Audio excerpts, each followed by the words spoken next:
14 years. That's how long my daughter disappeared from my life after my divorce. She chose her father and his new wife, blocked my number, and acted as if I never existed. But then, one day, after more than a decade of silence, she reached out. Not to reconnect, not to apologize, but to claim my mother's inheritance. The house, her savings, I want them all. After all these years of abandonment, I was left with a choice. Give in to her demands, or let her learn the hard way that not everything in life can be taken so easily. I'm Emily. David and I met right after I finished college, and from the moment we crossed paths, he swept me off my feet with his charm and drive. Before I knew it, we were married, settling into the apartment he had bought before our wedding. It wasn't anything extravagant, but it was ours, and I cherished every corner of it. Our daughter, Olivia, came along soon after. She was everything I could have dreamed of: David's striking blue eyes and my curly hair. I thought we had it all: a loving family, a cozy home, and promising careers ahead of us. I landed a job as a secretary at a small but growing company. The pay wasn't much, but I enjoyed the work and got along well with my coworkers. David, on the other hand, was climbing the ladder at his construction firm. He'd come home with stories of massive projects and even bigger deals. I was proud of him, even if his long hours meant I often found myself alone with Olivia. But over time, something shifted in David. He'd come home late, his eyes narrowed with suspicion. "Who called?" he'd demand, or, "Why were you all dressed up?" At first I laughed it off, dismissing it as nothing. But soon, his jealousy became suffocating. One night, after he grilled me about a work event, I confronted him. "You think I'm cheating? With who, David, the mailman?" He didn't crack a smile. "Don't play dumb, Emily. I see how men look at you, and that boss of yours. He's happily married, David, with 3 kids. I cut him off, my frustration bubbling over. "For God's sake, David, I'm your wife. I love you." But my words fell on deaf ears. The arguments became more frequent, each one slowly eroding our marriage. I had always been faithful, always would be, but David's distrust poisoned everything, seeping into the smallest parts of our lives. Through it all, Olivia remained blissfully unaware. At 10, her world revolved around school, friends, and her iPad. I tried to shield her from our fights, but kids always seem to know more than we give them credit for. The irony wasn't lost on me. David was the one always coming home late, always going on business trips. If anyone had a reason to be suspicious, it was me. But I trusted him. I believed in our vows, in our love. Why couldn't he do the same? One night, after a particularly harsh fight, I found myself staring at the ceiling, unable to sleep. David's soft snores filled the room, but I felt miles away from him. How had we gotten here? When had love turned into suspicion, trust into accusation? I thought about leaving, taking Olivia, and starting fresh, but where would we go? What kind of life could I offer her on a secretary's salary? And despite everything, I still loved David. I loved the man he used to be, the man I hoped he could become again. Just when I thought things couldn't get more complicated, life threw me another curveball. My mom, the rock I had always leaned on, had a stroke. It came out of nowhere, leaving us all in shock. Mom had always been the picture of health. After Dad died, she threw herself into gardening and book clubs, determined to live life to the fullest. She had a beautiful house in the posh part of town, courtesy of Dad's life insurance and some smart investments. I used to joke that she was living the life of a retired movie star, but that Tuesday morning, everything changed. I got the call at work. Mom couldn't speak, couldn't move her left side. I rushed to the hospital, my heart in my throat. The next few weeks were a blur of hospitals, doctors, and overwhelming medical jargon. I visited every top-notch clinic in the area, desperate for someone to tell me Mom would be okay, but the prognosis wasn't good. The stroke had left her bedridden, needing round-the-clock care. I was overwhelmed. How could I take care of Mom, manage my job, look after Olivia, and deal with David's jealousy all at once? It felt like drowning in slow motion. Then, out of the blue, David came up with an idea. "We should move into your mom's house," he said one night over dinner. I nearly choked on my pasta. "What?" "Think about it, Emily," he continued, his eyes lighting up. "It's a great house in a fantastic neighborhood. Olivia would have her own room, maybe even a playroom. Your mom needs care and you'd be right there. Plus, we could rent out this apartment for some extra cash." I had to admit it made sense. Mom's house was way nicer than our apartment, and the idea of not having to commute to take care of her was appealing. But still, it felt weird. "I don't know, David," I hesitated. "It's Mom's house. We can't just barge in." "Ask her," he insisted. "I bet she'd love the company. It's better than a nursing home, right?" He had a point there. Mom had made it crystal clear she didn't want to end up in a glorified prison for old people, as she called it. Maybe this could work. The next day, I broached the subject with Mom. To my surprise, her face lit up at the idea. "Oh, Emily," she said, her voice weak but excited. "I'd love that. This old house needs some life in it again." And just like that, it was decided. We were moving into Mom's house. As I started packing up our apartment, I couldn't shake the feeling that this was the beginning of something big. I just didn't know if it was something good or bad. David was over the moon about the move. He kept talking about the garden he'd plant, the man cave he'd set up in the basement. Even Olivia seemed excited about having a bigger room. The move to Mom's house brought a whole new set of challenges.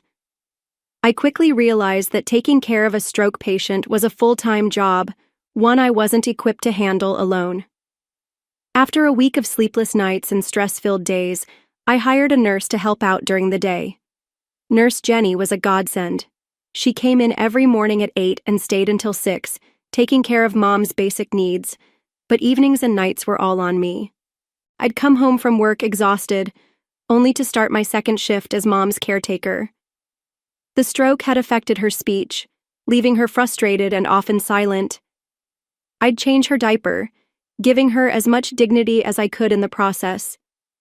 Then came the sponge bath, the massage to keep her muscles from atrophying, the meds, and finally dinner. It was grueling work, both physically and emotionally. Seeing my vibrant, independent mother reduced to this state broke my heart every day. But I did it because I loved her, because she'd have done the same for me. What I didn't expect was Olivia's reaction to her grandmother's condition. At 11, I thought she'd be old enough to understand, to help even. Boy, was I wrong. One evening, as I was heading to Mom's room, I saw Olivia dart past, her hand clamped firmly over her nose. "Olivia?" I called out. "Where are you going? Don't you want to say hi to Grandma?" She shook her head violently. "No way. It smells gross in there." I was shocked. "Olivia, that's not a nice thing to say. Grandma needs our help and support right now." "I don't care," she spat back. "She's disgusting. I'm not going near her." Before I could respond, she stormed off to her room, slamming the door behind her. I stood there stunned and hurt. Where had my sweet little girl gone? I turned to David for support, but found none. "Not my problem," he'd say whenever I asked for help with Mom. I didn't sign up for this. It stung, but I couldn't entirely blame him. He hadn't signed up for this. None of us had. Still, I couldn't help but feel resentful as I watched him play video games with Olivia, or take her out for ice cream while I was elbow-deep in adult diapers and medication schedules. The one silver lining was seeing how close David and Olivia had become. They'd always had a good relationship, but now it seemed stronger than ever. I'd hear them laughing together in the living room, or see them huddled over Olivia's homework at the kitchen table. It warmed my heart, even as it made me feel more isolated. 2 years flew by in a blur of bedpans, medications, and stolen moments of sleep. Mom's condition had stabilized, but she still needed constant care. I was exhausted, but I'd found a rhythm. Then, one ordinary Tuesday, everything fell apart. The phone rang while I was changing Mom's sheets. It was Mrs. Peterson, our old neighbor from the apartment complex. "Emily, dear," she said, her voice dripping with concern. "I thought you should know. I've been seeing David around quite a bit with company. Young women, different ones, always very pretty." I thanked her and hung up, my mind reeling. That night, I confronted David. "Oh, those are just potential tenants," he said smoothly. "I'm showing them the apartment?" I wanted to believe him, I really did, but doubt had taken root, and it grew like a weed. A week later, I found the lipstick stain. It was on the collar of his white shirt, a perfect crimson kiss. My hand shook as I held it up to the light, trying to convince myself it was just a pen mark or a food stain, but I knew better. I waited until his next business trip to make my move. With trembling hands, I unlocked the door to our old apartment. The sounds coming from the bedroom confirmed my worst fears before I even opened the door. There was David, in our bed, with a woman I'd never seen before. They scrambled to cover themselves, but the damage was done. "Emily!" David exclaimed, not even having the decency to look ashamed. "What are you doing here?" I couldn't speak. I just stood there, staring at the scene before me, feeling my world crumble around me. "Look, David," he said, his voice cold. "I'm sorry you had to find out this way, but let's be honest, Emily. I'm bored. You're always busy with your mother. This is exciting." His words cut deeper than any knife. Without a word, I turned and left, my mind already racing towards what I needed to do next. The divorce proceedings were ugly. David fought me every step of the way, but in the end, we stood before a judge, dividing up our life together like it was nothing more than assets on a balance sheet. Then came the hardest part, custody of Olivia. At 12, she was old enough to have a say, and her choice broke my heart. "I want to live with Dad," she declared, her voice steady. "I don't want to be around Grandma anymore. It's gross and depressing, and Mom's always trying to make me help." The judge nodded sympathetically. He took into account David's higher income, the stability he could provide, and Olivia's clear preference. In the end, David was awarded primary custody. I was devastated, but I tried to focus on what was best for Olivia. David could give her opportunities I couldn't: private school, dance lessons, summer camps. We agreed on weekends and holidays for me, a schedule that looked so neat and tidy on paper, but felt like a gaping wound in my heart. As I watched Olivia pack her things, chatting excitedly about her new room at Dad's place, I felt as though I was losing everything. My marriage had ended, my daughter was leaving, and I was left with a house that no longer felt like a home. It felt more like a hospital, silent, sterile, and full of reminders of what was now missing. The first few months after the divorce were some of the hardest of my life, but I held on to my weekends with Olivia like a lifeline. We'd go to the movies, enjoy ice cream at the park, or simply hang out at home. It wasn't perfect, but it was something, a glimpse of the family life I once had. But over time, things began to change. Olivia started canceling plans. "I have a sleepover," she'd say, or "Dad's taking me to a concert." I tried to be understanding, the cool mom who didn't make a fuss, but each cancellation felt like a knife twisting deeper into my gut. The cancellations grew more frequent. Weeks would pass without a visit. My calls went straight to voicemail. Text messages came back with one-word replies if I got a reply at all. One Sunday, after yet another canceled visit, I decided to call Olivia directly. The phone rang once, twice, then went to voicemail. I tried again. This time, a robotic voice told me that the number I was trying to reach had blocked my calls. My hand trembled as I dialed David's number. "What do you want, Emily?" His voice was cold, his annoyance clear. "David, I can't reach Olivia. She's blocked my number. What's going on?" There was a long silence on the other end. "Look, Emily, Olivia doesn't want to talk to you right now. You need to respect that." "Respect that? She's my daughter." I felt the heat rise in my chest.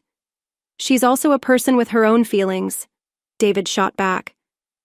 "And right now, she doesn't want to be around all that negativity at your place. The sickness, the sadness. Olivia needs stability. She needs a normal family. She sees Lisa as a mother figure now. She has a normal family life here, 2 parents, no sick relatives, no drama. Why can't you just let her be happy? I couldn't speak. Tears blurred my vision, and I was grateful David couldn't see me. Look, he continued, his tone softening slightly. I know this is hard, but if Olivia doesn't want to see you right now, you need to respect that. Don't push it. It'll only push her away more. I wanted to scream, to argue, to demand my rights as her mother, but a small, rational voice whispered that he might be right. If I pushed too hard, I might lose Olivia forever. I sank to the floor, the phone pressed tightly to my chest, and I sobbed. My little girl, my Olivia, didn't want me anymore. Someone else was tucking her in at night, kissing her goodnight, helping with her homework, sharing all the moments I was missing. Hours later, Mom found me still sitting there on the floor. She had managed to shuffle over with her walker, her face etched with concern. Emily, she said, her voice stronger than it had been in months.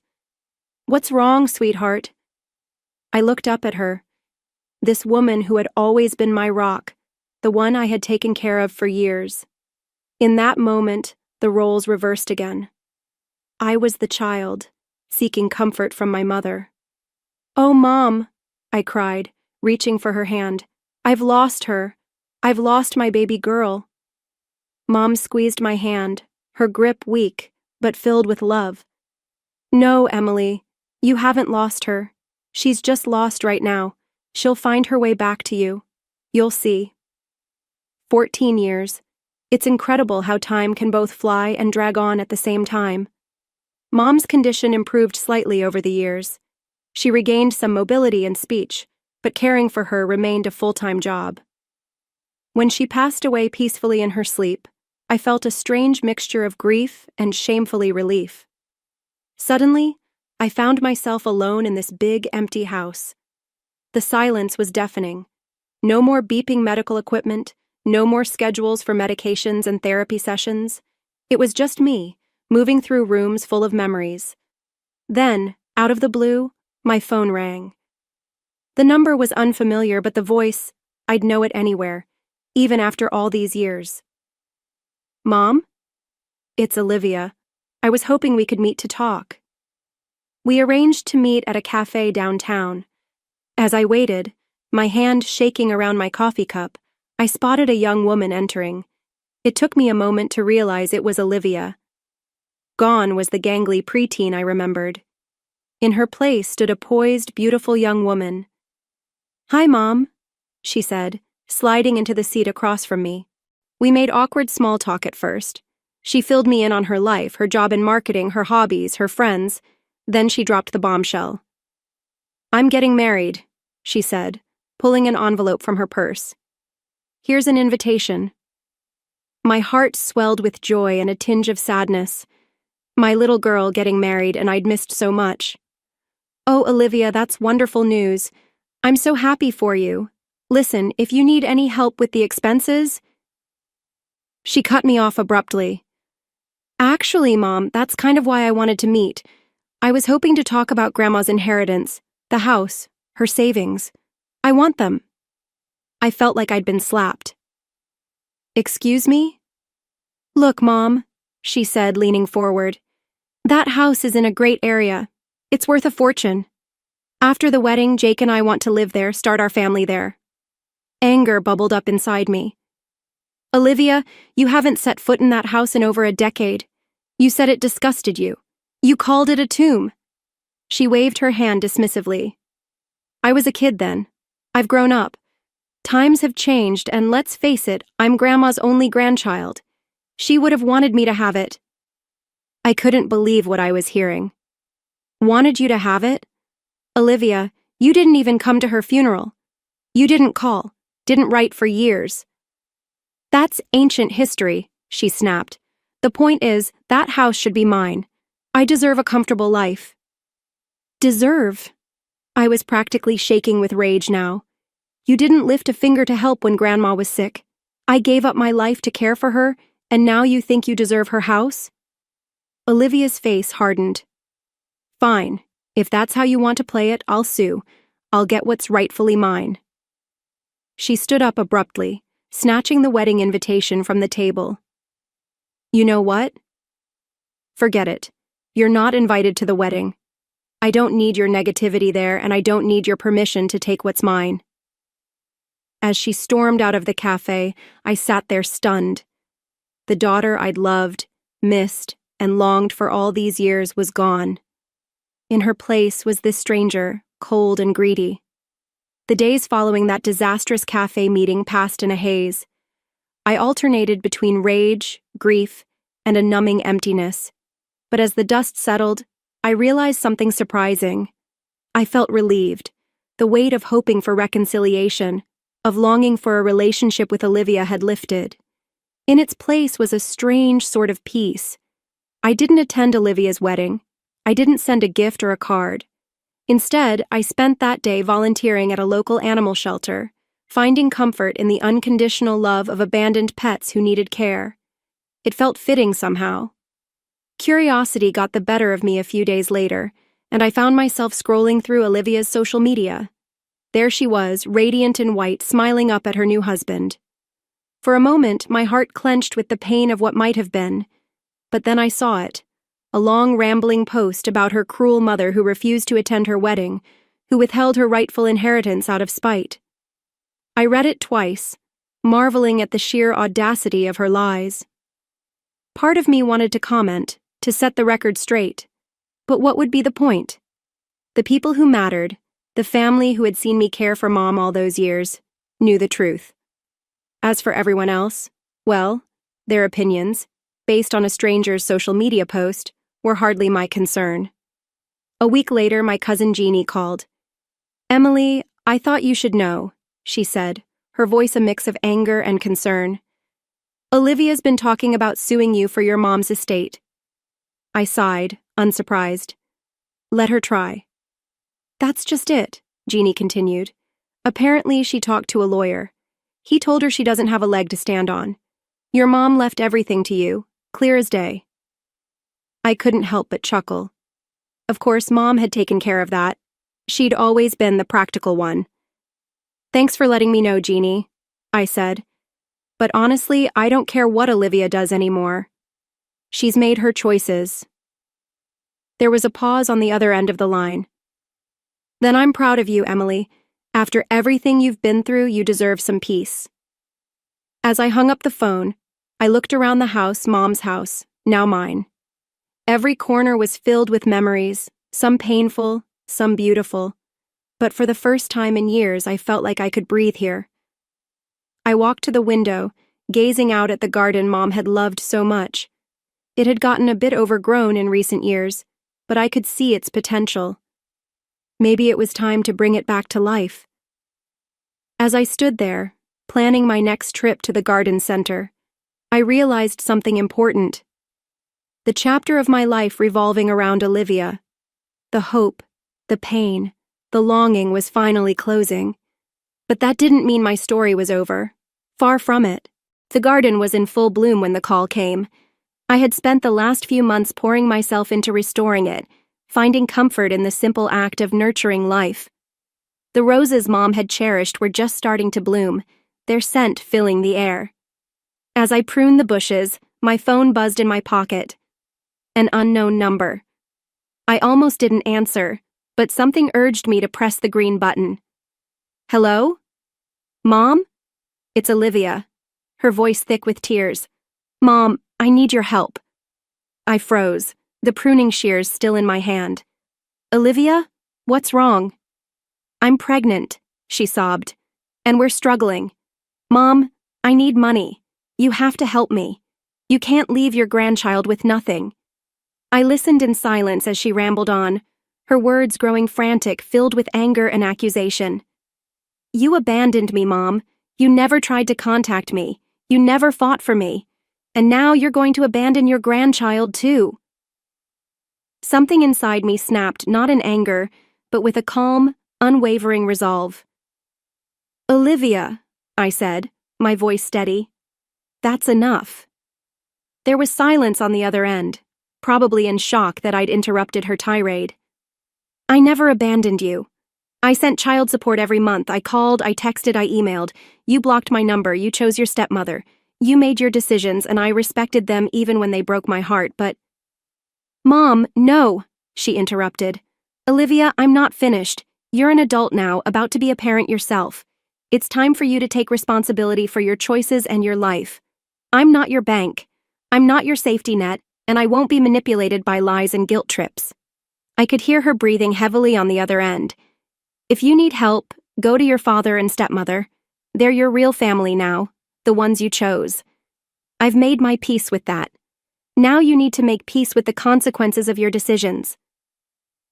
You can't do this, Olivia cried. I'm your daughter. Yes, you are, I said, my voice softening just a little.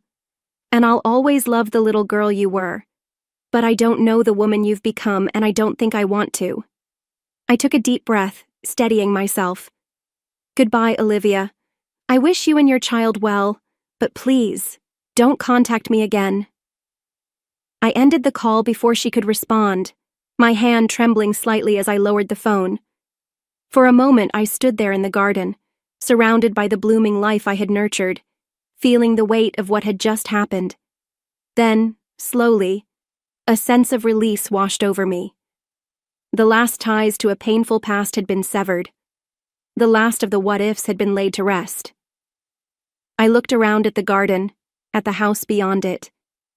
This was my life now, no longer defined by loss or regret, but by the choices I would make from here on out.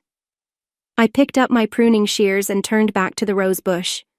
There was still work to be done, still beauty to cultivate. And for the first time in as long as I could remember, I felt truly, completely free.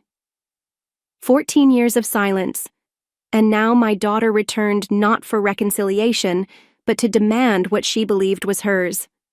My mother's house, her savings, she wanted it all. But as I looked into her eyes, I realized that some relationships are beyond repair. There is no greater pain than being abandoned by your own child. Emily spent years hoping to reconnect with Olivia, but when she finally returned, it wasn't for love or remorse, it was for money. Olivia's entitlement and selfishness proved one thing: not everyone values family the way they should. And sometimes, the best way to protect yourself is to let go of those who don't deserve to be in your life. 1. Family isn't about blood, it's about connection. Olivia was Emily's daughter by birth, but love cannot survive one-sided. When someone walks away from you, sometimes the best thing to do is let them go. 2. Not everyone deserves a second chance. 14 years without a single call, a single hug. But the moment she needed money, Olivia reappeared as if nothing had happened. Some people don't return to make amends, they return to take advantage. 3. Freedom comes when you stop waiting for those who hurt you. Emily spent years hoping her daughter would come back, only to realize that some pasts cannot be rewritten. True peace comes from knowing when to walk away. What do you think about this story? If you were Emily, would you forgive Olivia? Or would you cut her off just like she once did to you? Share your thoughts below.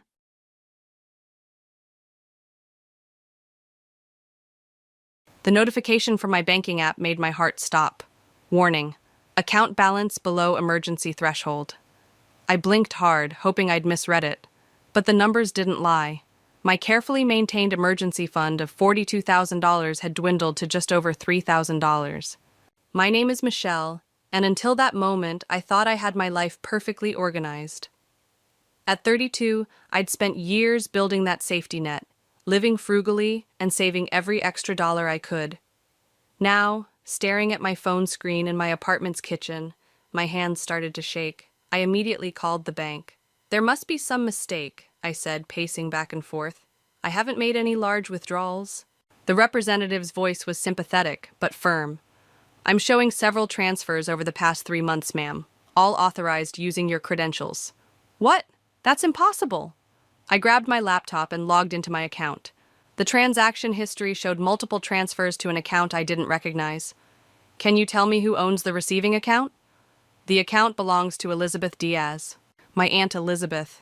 My coffee mug slipped from my hand, shattering on the kitchen floor. I never authorized these transfers.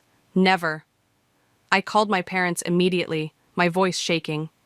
Mom, what's going on with my emergency fund? Why is Aunt Elizabeth receiving my money? The long pause that followed told me everything. Honey, my mother started, her voice small. We needed to help Regina with her college tuition. She got into that prestigious program she wanted. You what? I practically screamed. How did you even get access to my account? Remember when you were sick last year? You gave me your banking passwords to help manage your bills? The betrayal hit me like a physical blow. I'd been bedridden with pneumonia for weeks, and my mother had helped manage my finances temporarily. I'd trusted her completely. That money was for emergencies, I said, my voice breaking. My emergencies. Family helps family, Michelle. My father's voice suddenly joined the call. Regina needed the money more than you did. You're established. You have a good job. Stop, I cut him off. You had no right. This is theft. Don't be dramatic, my mother said. Regina's future is at stake. She's family. I ended the call and immediately dialed my best friend, Jade. She answered on the second ring. They stole my emergency fund, I said, my voice hollow. My own family stole over $38,000 from me to pay for Regina's college. They did what? Jade's outrage was exactly what I needed. Michelle, that's not just morally wrong, it's illegal. You need to call a lawyer. But they're family, I whispered, echoing my mother's words even as they made me sick. Family doesn't steal from family, Jade said firmly. Listen to me. If you don't take action now, they'll never respect your boundaries. They'll keep taking and taking. My phone buzzed with a text from Regina. Please understand, cousin. This opportunity means everything to me. Mom and Aunt said you'd want to help. I threw my phone onto the couch. They didn't even ask me, Jade. They just took it. Like I didn't matter. Like all my hard work meant nothing. Then make them understand it matters, Jade said. I have a number for a good family lawyer. His name is Nigel. Want me to set up a meeting? I looked around my apartment, at the life I'd built, the independence I'd fought for. The broken coffee mug on the floor seemed to mirror my shattered trust.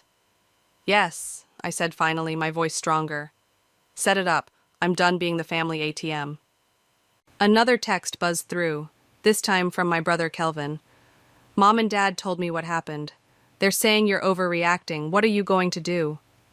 I typed back, what I have to do. Jade was still on the line. I'll pick you up tomorrow at 9 a.m. We'll go see Nigel together. After hanging up, I sat in my quiet apartment, surrounded by the pieces of my broken mug and broken trust. My family had always preached about loyalty, about helping each other.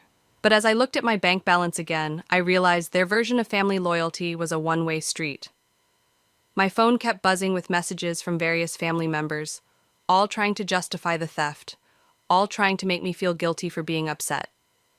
I turned it off. Tomorrow, I would see a lawyer. Tomorrow, I would start fighting back.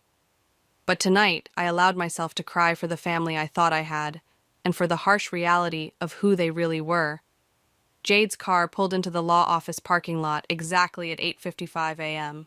I hadn't slept much, but the morning sunlight and 3 cups of coffee had given me enough energy to face what was coming. You look like hell, Jade said, giving my hand a squeeze as we walked into the building. Thanks. That's exactly what every girl wants to hear before meeting her lawyer.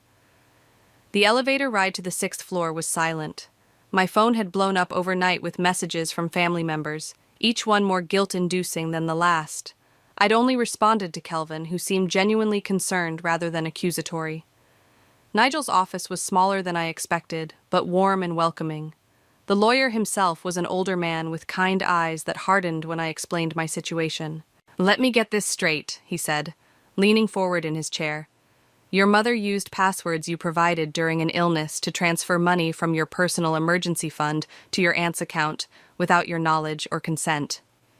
Yes, I said, pulling out my phone. I have screenshots of all the transactions. They took $38,750 over 3 months. Jade, sitting beside me, spoke up. And they're not even sorry. They're acting like Michelle's the bad guy for being upset about it. Nigel's expression darkened. This is a clear case of financial fraud, regardless of family ties. However, he paused, looking at me carefully. Are you prepared for what pursuing legal action against your family might mean? What do you mean? Family court cases can get ugly, very ugly, especially when money's involved. Your relatives might say things, do things that can't be taken back. Are you ready for that? I thought about my mother's dismissive tone, my father's assumption that my hard work meant less than Regina's dreams, and my aunt's entitled silence through it all. They already crossed a line that can't be uncrossed, I said firmly. I want my money back. Nigel nodded, pulling out some forms. Then let's begin. We'll start with... My phone buzzed. Regina's name flashed on the screen.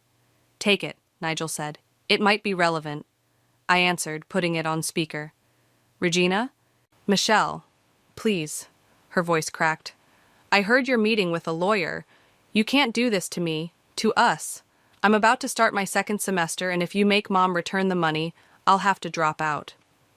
That's not my problem, Regina. You should have thought about that before accepting stolen money.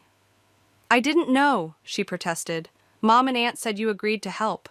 I only found out the truth yesterday when everything blew up. I looked at Nigel, who was taking notes. Whether you knew or not doesn't change anything. That money was my safety net. But I'm so close to my dreams. Regina's voice turned desperate. Just give me a chance to finish this semester. I'll work part-time, take loans, anything. Please don't ruin this for me. Jade grabbed my hand as I closed my eyes. Regina, I'm sorry, but I can't trust any promises right now. You need to talk to your mom about this. Mom's crying. She says you're destroying the family over money. Is that what you want? Nigel cleared his throat, signaling me to wrap it up. What I want is my money back, I said firmly. What happens after that is up to your mom. Goodbye, Regina. I hung up, my hands shaking. Jade immediately pulled me into a hug. You did great, she whispered. Nigel finished his notes and looked up. That call actually helps our case. Your cousin essentially admitted the money was taken without your knowledge. Now, let's discuss our strategy. For the next hour, we went through the legal process. Nigel explained how we'd first send a formal demand letter, giving them a chance to return the money before filing a civil suit. What if they refuse? I asked. Then we go to court. With the evidence we have, the unauthorized transfers, their admissions, and your documented history of saving this money, we have a strong case. As we wrapped up the meeting, my phone buzzed again. A text from Kelvin. Just talked to Regina. She's a mess. But I get why you're doing this. Can we meet? I think there's more to this story than anyone's telling. I showed the message to Nigel. Meet him, he advised. Information is power. Just don't make any promises or agreements without consulting me first. Outside the office, Jade hugged me again. Want me to come with you to meet Kelvin? I shook my head. I need to do this part alone. But thank you for everything. That's what best friends are for, she smiled. Keep me posted. As I watched her drive away, I texted Kelvin back. Coffee shop on 5th Street, 1 hour. The war for my emergency fund was officially beginning, and I needed all the allies I could get. The coffee shop was busy when I arrived, but I spotted Kelvin immediately in our usual corner booth. He looked tired, his usually neat hair disheveled, and he was nervously shredding a paper napkin. You look about as good as I feel, I said, sliding into the seat across from him.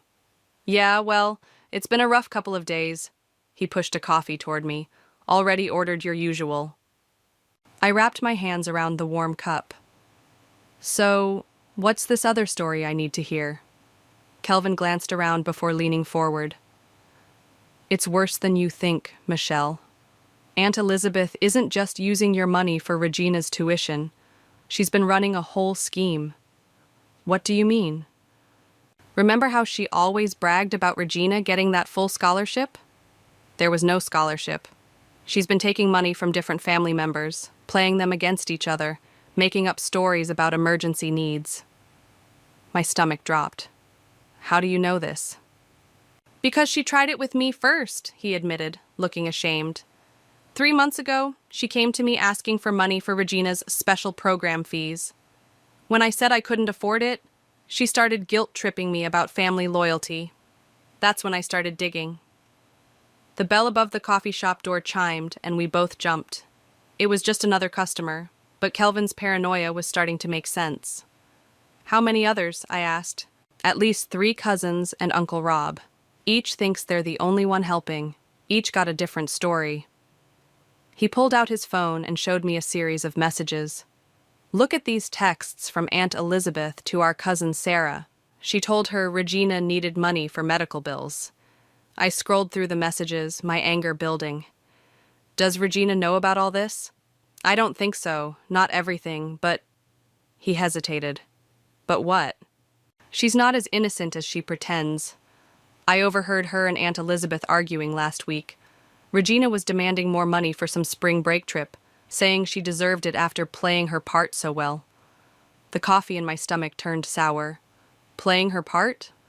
Those tears on the phone earlier? The desperate college student act? She's been doing that with everyone Aunt Elizabeth scams. I pushed my coffee away, feeling sick. Why didn't you tell me sooner? I was gathering evidence, he said, pulling out a USB drive. Bank statements, text messages, recordings of conversations.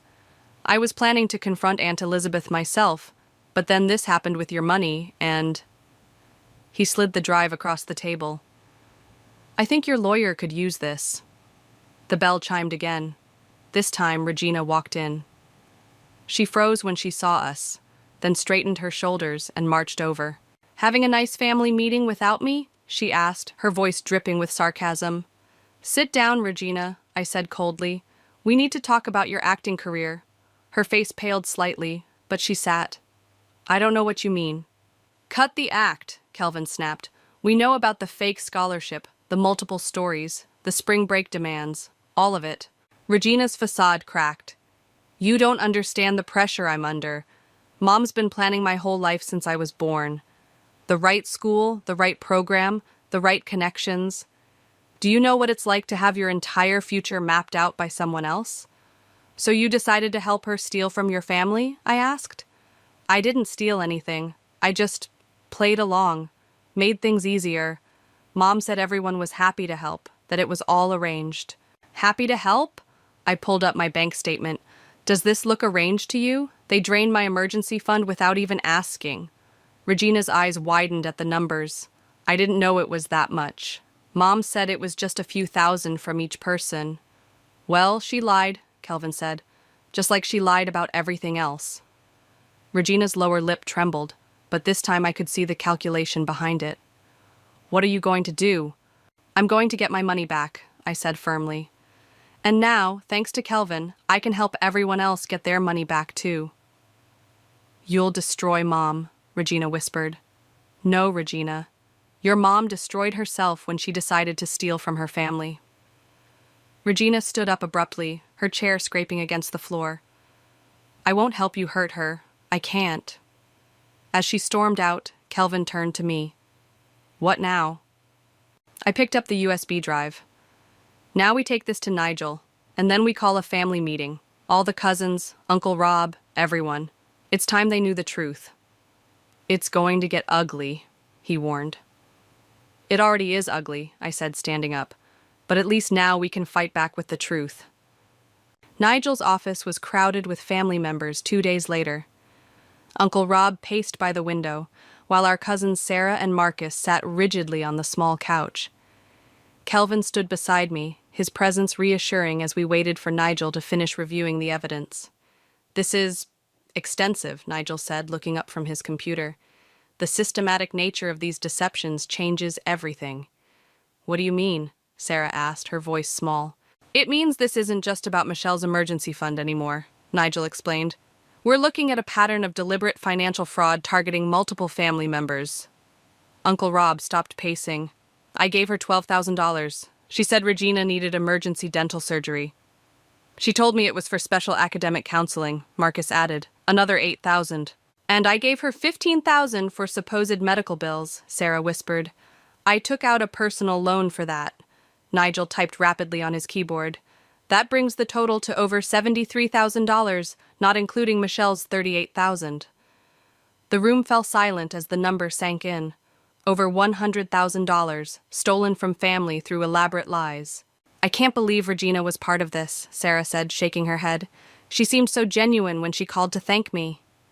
She's a better actress than we thought, Kelvin replied bitterly. The crying, the gratitude, the promises to pay it back, all rehearsed.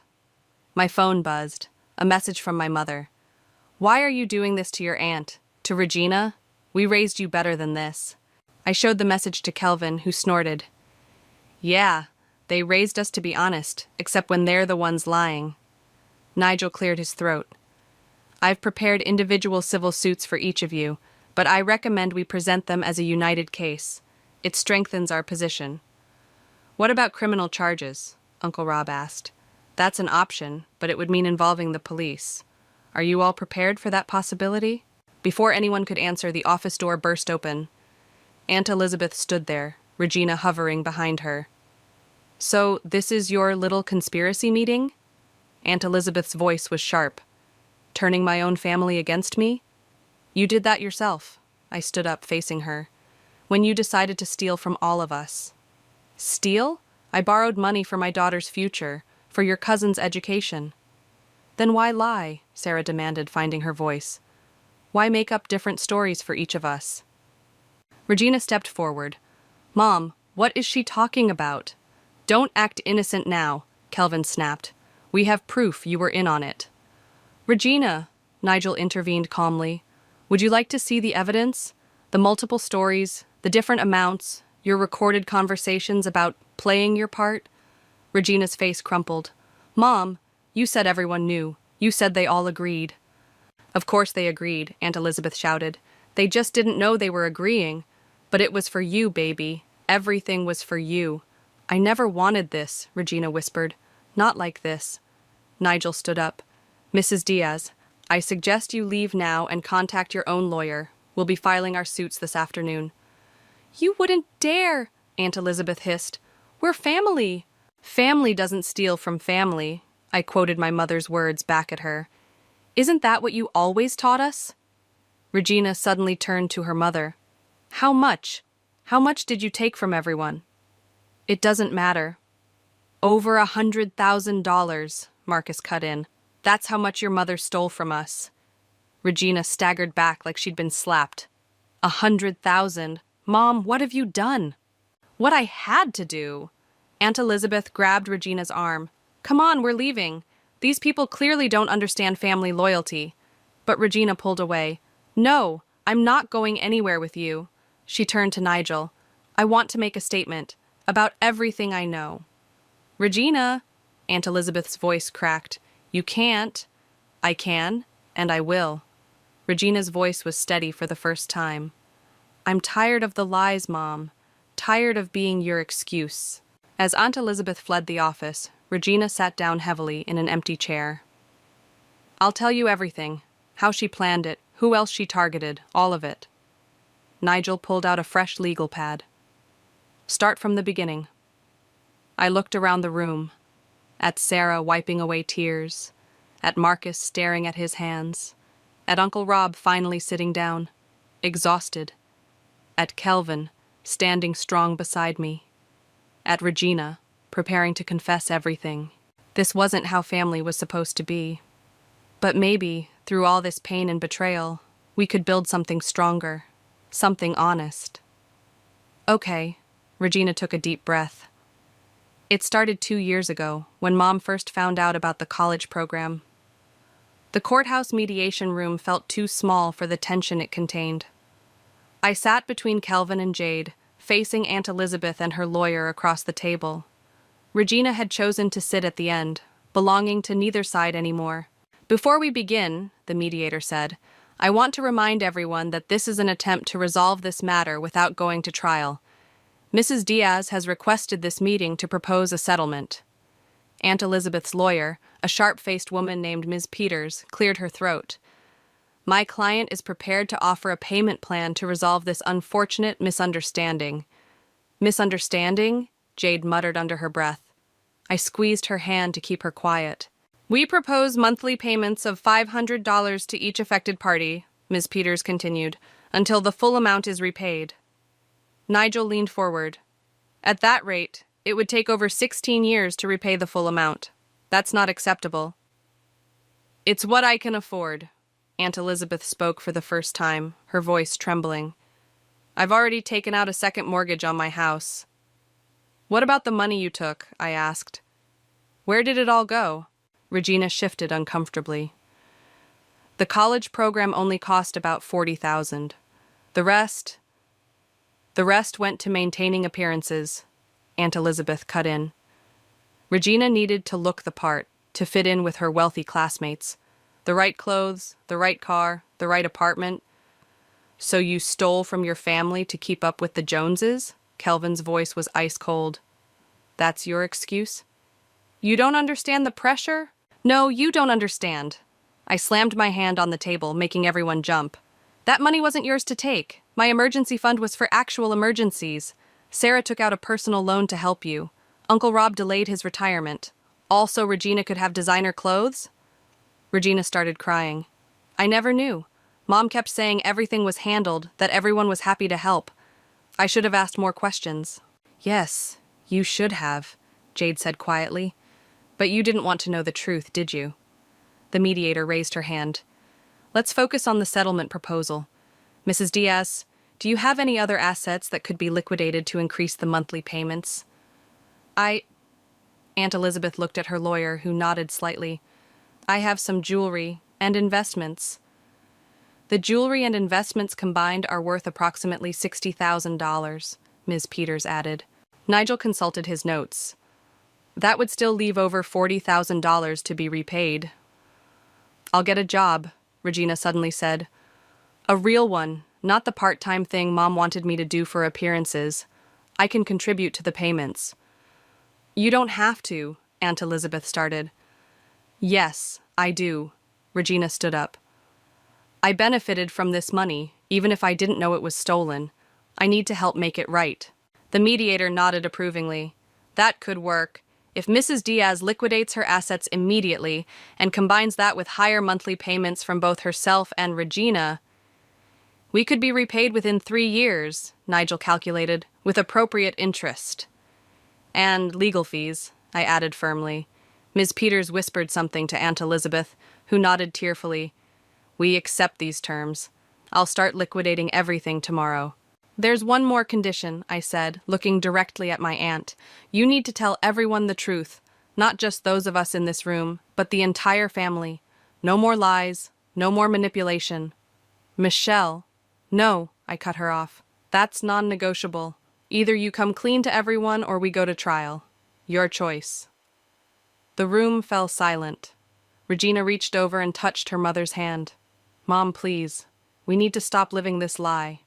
Aunt Elizabeth seemed to deflate. Fine. I'll tell everyone everything. The next hour was spent drafting the formal agreement. As we prepared to leave, Regina caught my arm. I know it doesn't mean much now, she said, but I'm sorry. For everything. For not asking questions, for playing along, for letting this happen. I looked at her, really looked at her. The designer clothes suddenly seemed like a costume, the expensive jewelry like chains.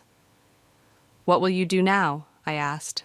Transfer to a state school, get a real job, start living in the real world instead of Mom's fantasy.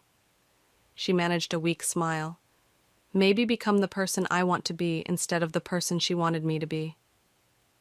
As we left the courthouse, Jade linked her arm through mine. You okay? I watched Aunt Elizabeth and Regina walking to their car, no longer the proud, polished pair they'd once been. I think I will be. At least now everyone knows the truth. Truth has a way of setting things right, Kelvin said, joining us. Even if it hurts like hell getting there. My phone buzzed. A message from my mother. I heard what happened at mediation. Can we talk? I showed the message to Kelvin and Jade. One battle at a time, Jade advised. I nodded, putting my phone away. The war wasn't over, but at least now we were fighting with the truth on our side. The family gathering at Uncle Rob's house felt more like a trial than a confession. Everyone was there, cousins, aunts, uncles, even distant relatives who'd heard whispers of the scandal. Aunt Elizabeth stood in the center of the living room, looking smaller than I'd ever seen her. I've asked you all here because I need to tell you something, she began, her voice shaking. I've done something terrible. As she spoke, laying out her web of lies and manipulation. The reactions around the room shifted from confusion to shock to anger. My mother sat rigid beside my father, her face growing paler with each revelation. "You told me Regina needed money for medical treatments," Uncle Rob's wife said, standing up. "We emptied our vacation fund for that." "And you told us it was for special academic programs," another cousin chimed in. "We trusted you." Regina, sitting in the corner, kept her head down as the accusations flew. She'd changed in the week since the mediation. Gone were the designer clothes and perfectly styled hair. She looked more real somehow, in her simple jeans and t-shirt. "There's more," I said, stepping forward. "Mom, Dad, you need to explain your part in this." My mother's head snapped up. "Michelle, please." "No," my father interrupted, surprising everyone. "She's right. We need to come clean too." He stood up, addressing the room. "We helped Elizabeth access Michelle's emergency fund. We gave her the passwords, helped her hide the transfers." The room erupted again. Kelvin moved to stand beside me as our parents faced the family's judgment. "How could you do that to your own daughter?" Aunt Patricia demanded. "We thought we were helping family," my mother said weakly. "Elizabeth said Michelle had agreed." "But you never asked me," I cut in. "You never even mentioned it to me." "Because we knew you'd say no," my mother burst out. "You've always been so rigid about money, so unwilling to help family in need." Regina suddenly stood up. "That's not true. Michelle helped me with my college applications. She spent hours tutoring me for my SATs. She helped because I asked her directly, honestly." "Regina," Aunt Elizabeth warned. "No, Mom, I'm done hiding." Regina moved to the center of the room. "I need to confess, too. I knew some of what was happening. I played along, pretended to be desperate when Mom needed to convince people to give money. I'm not proud of it, but I did it." The silence that followed was deafening. "So, what happens now?" someone asked. Nigel, who'd been quietly observing from the doorway, stepped forward. "Mrs. Diaz has agreed to repay everyone through asset liquidation and a payment plan. Regina will also contribute to the repayment." "And the legal charges?" Uncle Rob asked. "We've agreed to handle this civilly, provided all terms are met," I explained, "including full transparency about everything that happened." My mother stood up suddenly. "I need to say something too." She turned to face me, tears in her eyes. "Michelle, I betrayed your trust. I convinced myself it was okay because you're my daughter, because family helps family. But what we did, it was wrong. I'm so sorry." I wanted to stay angry, to hold on to my hurt, but seeing her there, finally acknowledging her mistake, cracked something in my chest. "I trusted you," I said quietly. "Both of you. That's what hurts the most." "We know," my father said, moving to stand beside my mother. "We'd like to make it right. We've decided to sell our vacation property to help repay your emergency fund." Aunt Elizabeth's head snapped up. "The lake house? But that's been in the family for generations." "And family helps family," my father said firmly, using her own words against her. The right way this time. Regina walked over to me. "I start my new job tomorrow. It's just waiting tables, but it's honest work, and I've enrolled in community college for next semester." "Good for you," I said, meaning it. The rest of the evening was a blur of tears, accusations, and eventually, tentative steps toward reconciliation. As family members began to leave, each stopping to hug me or whisper apologies, Kelvin nudged my shoulder. "Look," he said, pointing to where Regina and my mother were talking quietly in the corner. "Think they'll be okay?" "Eventually," I said, "once they learn to live in reality instead of fantasy." Jade, who'd been my silent support throughout the evening, squeezed my hand. "You did it. You stood up for yourself and made them face the truth." "We did it," I corrected her, including Kelvin in my glance. I couldn't have done this alone. As we left Uncle Rob's house, I felt lighter somehow. The money wasn't all back yet, the trust wasn't fully rebuilt, but at least now everything was in the open. Sometimes I realized that's where healing has to start. 3 months after the family confession, I sat in Nigel's office reviewing the repayment progress. The first wave of restitution had come through. proceeds from Aunt Elizabeth's jewelry sales, and my parents' lake house. The numbers are looking good, Nigel said, sliding a document across his desk. Your emergency fund is almost halfway restored. I scanned the figures, noting the regular deposits from both Regina and Aunt Elizabeth's wages. True to her word, Regina had taken a job waiting tables and was working double shifts to contribute more. Have you heard from your parents lately? Nigel asked, closing his laptop. They come over for dinner once a week now. It's different. Better in some ways, harder in others. I traced the edge of the paper. At least they're trying. A knock at the door interrupted us. Jade poked her head in. Sorry I'm late. Traffic was awful. Perfect timing, Nigel said. We were just discussing the latest developments, including this. He pulled out another document. Aunt Elizabeth is requesting a meeting. My stomach tightened. Why? She says she has something important to tell everyone. She wants all affected family members present. The last family meeting went so well, I muttered, but nodded. When? Tomorrow afternoon. I've already contacted everyone else. The next day, I arrived at Nigel's office to find it even more crowded than before. Uncle Rob and his wife sat near the window, while Sarah and Marcus took their usual spots on the couch. My parents stood awkwardly near the door, and Regina sat alone in a corner, wearing her waitress uniform. She'd come straight from her shift. Aunt Elizabeth entered last, looking years older than she had just months ago. She carried a large envelope. Thank you all for coming, she said, her voice rough. I've sold my house. The room went silent. What? Regina stood up. Mom, where will you live? I'm moving into a small apartment. The house sale will cover most of the remaining restitution. She opened the envelope and handed papers to Nigel. The closing is next week. My mother stepped forward. Elizabeth, you don't have to. Yes, I do, Aunt Elizabeth cut her off. I've spent my whole life pretending to be something I'm not, pushing Regina to live up to impossible standards and hurting the people who truly cared about me. It's time to face reality. Regina moved to her mother's side.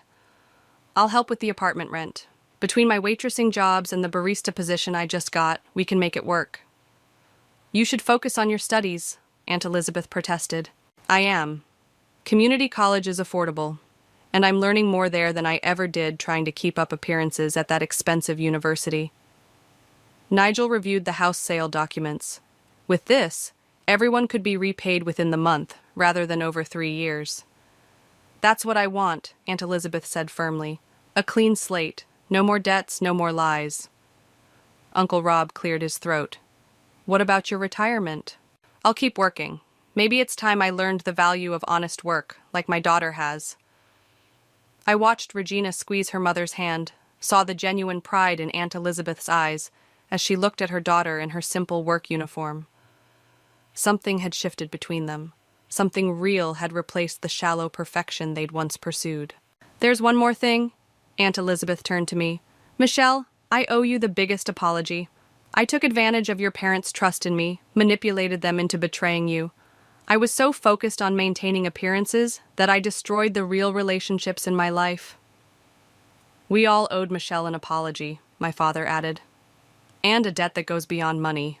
I felt Jade's hand on my shoulder, steadying me as always. The money was important, I said carefully, but the trust was worth more. That's what really needed to be repaid. And has it? Aunt Elizabeth asked softly. Even a little? I looked around the room, at Regina working honest jobs to make amends, at my parents trying to rebuild our relationship one dinner at a time, at Aunt Elizabeth selling her precious house to make things right. It's getting there, I said, day by day. Nigel spent the next hour processing the house sale paperwork. As everyone prepared to leave, Regina caught up with me. I'm serving at the diner on 5th Street now, she said. If you ever want coffee, real coffee, not the overpriced stuff I used to insist on. Stop by? I smiled. I might do that. Outside, Jade linked arms with me. You okay? Yeah, I said, watching my family members disperse. All of them changed, all of them a little more real than they'd been 3 months ago. I think we all are. Sometimes I realized it takes losing everything to find out what really matters. And sometimes what you rebuild is stronger than what you lost.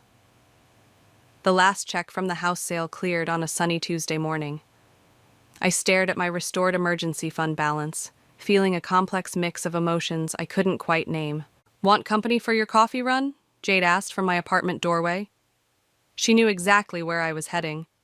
Regina's diner had become a regular stop in my routine, though I hadn't planned it that way. The bell chimed as we entered, and Regina looked up from wiping down a table. "The usual?" she called out, already reaching for coffee cups. "Actually," I said, "can we talk for a minute?" She nodded, gesturing to an empty booth. "My break's in 5 minutes." While we waited, Jade squeezed my hand. "You sure about this?" "It feels right," I said, pulling an envelope from my purse. Regina joined us, sliding into the booth and untying her apron. "Everything okay? Mom made her final payment yesterday, right?" "She did." I pushed the envelope across the table. "That's why I wanted to talk to you." Regina opened it carefully, her eyes widening as she read the contents. This is a check for $15,000. "I don't understand." "It's for your education," I said. "A proper loan this time, with terms and conditions all spelled out." Jade helped me draw up the paperwork. "But why?" Regina's voice cracked. "After everything? Because you proved something to me these past few months. Working double shifts, living honestly, owning up to your mistakes. You've changed." "We all have," she whispered, touching the check gently. "The loan has real terms," Jade added, pulling out a document. "Regular payments, reasonable interest, everything in writing. No shortcuts, no manipulation." Regina straightened her shoulders. "I'll pay back every penny, the right way this time." "I know you will," I said. "That's why I'm offering it." The diner's door chimed again. Aunt Elizabeth walked in, looking different in her new waitress uniform from the budget restaurant where she'd found work. "Mom," Regina called out, "look what Michelle's offering." Aunt Elizabeth approached our booth cautiously. When Regina showed her the check and paperwork, she started to cry. "After everything we did," she began. "That's exactly why," I cut in. "Because you both showed me that people can change. Real change, not just promises." "We have family dinner at my new apartment this Sunday," Aunt Elizabeth said hesitantly. "Would you come? Both of you?" she added, including Jade. I glanced at Jade, who nodded slightly. "We'll be there." "It's not fancy," Regina added quickly. "Just home-cooked food and honest conversation. Mom's learning to make lasagna." "Learning is a generous word," Aunt Elizabeth laughed, wiping her eyes. "But I'm trying. That's all any of us can do," I said, standing up. "Try to be better than we were yesterday." As we prepared to leave, Regina hugged me tightly. "Thank you, not just for the loan, but for showing me what real strength looks like." Outside, Jade looped her arm through mine. "You know what the best revenge is?" "Living well?" "No," she grinned. "Watching the people who hurt you become better people because of the boundaries you set." My phone buzzed. A message from Kelvin. "Mom's asking if you're still coming to dinner tonight. She's finally going to teach us her secret recipe." I smiled, showing Jade the message. My relationship with my parents was still healing, but like Regina's lasagna, we were learning, one honest conversation at a time. "You know," I said, "when I first discovered the theft, I thought my family was destroyed forever. I never imagined we'd end up here." Here being? In a better place than where we started, more honest, more real. We reached my car, but I paused before getting in. Through the diner window, I could see Regina showing Aunt Elizabeth the loan paperwork, both of them smiling through tears. In a few hours, I'd be in my parents' kitchen, learning family recipes and building new trust. On Sunday, we'd crowd into Aunt Elizabeth's small apartment, eating imperfect lasagna and sharing honest conversations. My emergency fund was finally restored, but I'd gained something worth far more, a family that had learned the hard way that love without honesty isn't really love at all. "Ready to go?" Jade asked. "Yeah," I said, starting the car. "I'm ready for whatever comes next." Because that's the thing about family. Sometimes it has to break completely before it can be rebuilt into something stronger, something true. And sometimes the deepest wounds, when healed properly, leave us with the greatest strength. I pulled away from the curb, leaving the diner behind, but carrying its lessons forward. The future wasn't certain, but at least now it was real. And that made all the difference.